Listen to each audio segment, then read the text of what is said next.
Hello. Hello, Satchel. How are you? I'm doing so good right now. How are you? Very well indeed. What a tremendous privilege to speak with you. Thank you for taking time away from the nest of newborns or the glory hole or the old folks home or whatever you're doing. Much appreciated. Oh, yeah.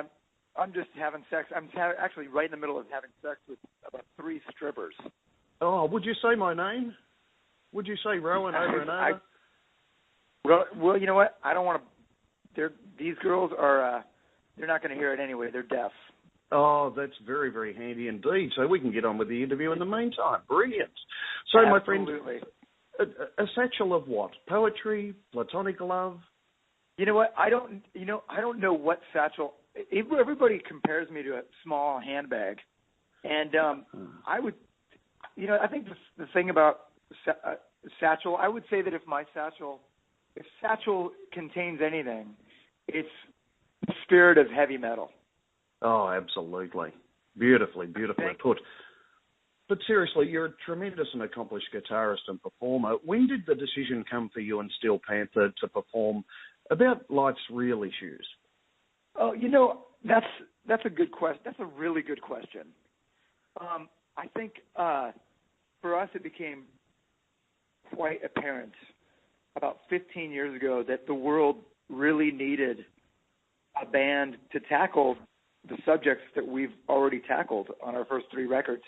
And for us, it was easy because, we just started to write about how we honestly felt about issues like fat girls, Asian hookers.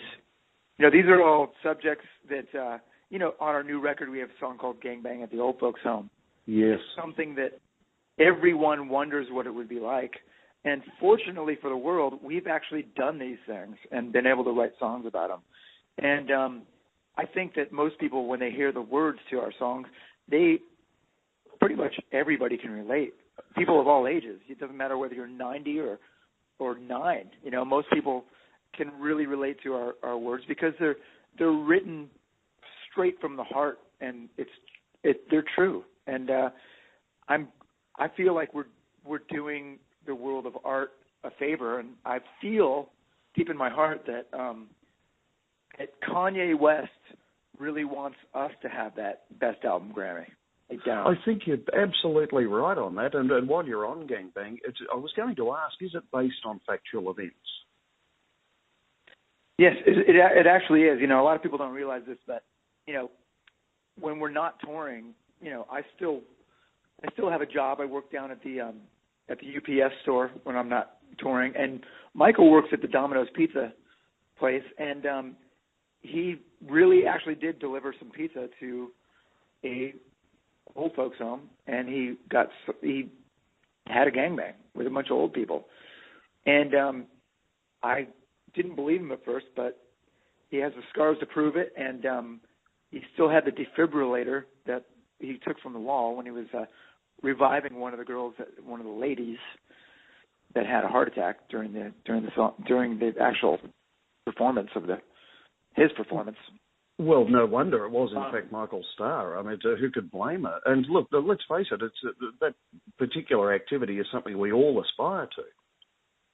Absolutely. And I sure hope if I do live to be 80 or 90 years old that I'm still gangbanging, Indeed. If I could interrupt you for a moment, how's the sex going? Are we still on track there? It's still going. I'm just laying here. They're doing most of the work. I got one on my balls and one on my cock. Oh, look, that's very generous of them, I must say. Sincerely, Russ, congratulations on All You Can Eat. You've really excelled with this album, and your guitar work is sensational.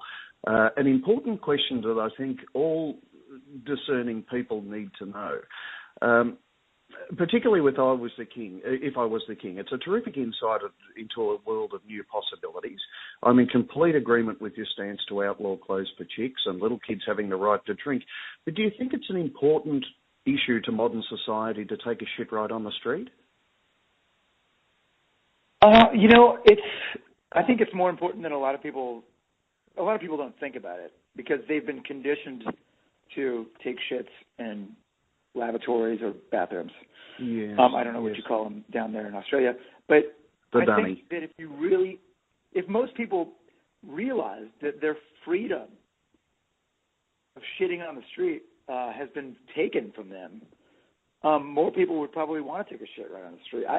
I don't know. I mean, personally, I've taken a shit on the street before, and I know how good it feels to be able to do that. You know, have you ever had to take a shit real bad? I have indeed, yes. And sometimes you just want to drop your pants and just do it, not have to find a bathroom. But you can't always do that in a society with, you know, laws, stuff like that. Yeah, outdated laws, let's face it. Yeah, I know. You know, and I think that, you know, if we're really going to progress, I think that we need to have the freedom to shit on the street. If the need be, I don't think, you know, it's kind of like, you know, first time I went to Amsterdam, it was 25 years ago, and there were not a lot of places where you could do drugs, any kind of drug you want. But in Amsterdam, every drug was available. But most people weren't doing drugs because they were just readily available. It's kind of like that. Like, not everybody's going to shit on the street all day long. But once in a while, you know, you just needed shit. It's good to do. Look, thanks to your suggestion, I did give it a try recently, and I found that it was a most freeing experience. It was really liberating for me. And I thank you very much. I'm glad that we opened your eyes to that. Indeed. And look, have you had any word from Starbucks regarding your fantastic new product ideas, hand grenades? Have not heard back from them on that, but I did send them a copy of the record, and I actually tried to get it. You know, they do sell music at Starbucks. Like, I was trying to get it placed in between the Ed Sheeran CD and the Best of Toto record that they had at my local Starbucks, but they didn't. I still don't see it there. I still don't see our all-you-can-eat record there.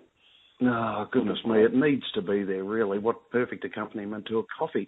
I was recently standing in the El Segundo Starbucks thinking about your words and just reflecting on what a brilliant idea it was. Thank you. When were you in El Segundo? It was only about 6 months ago. Oh, well, welcome to America. Thank you very much. I just love LA and a brilliant spot. So 15 years together this year, and you've produced such a prodigious and important album. We know that chicks being on the rag is a complex issue for us dudes. Is that why you have two versions of the song so that we all get the message effectively?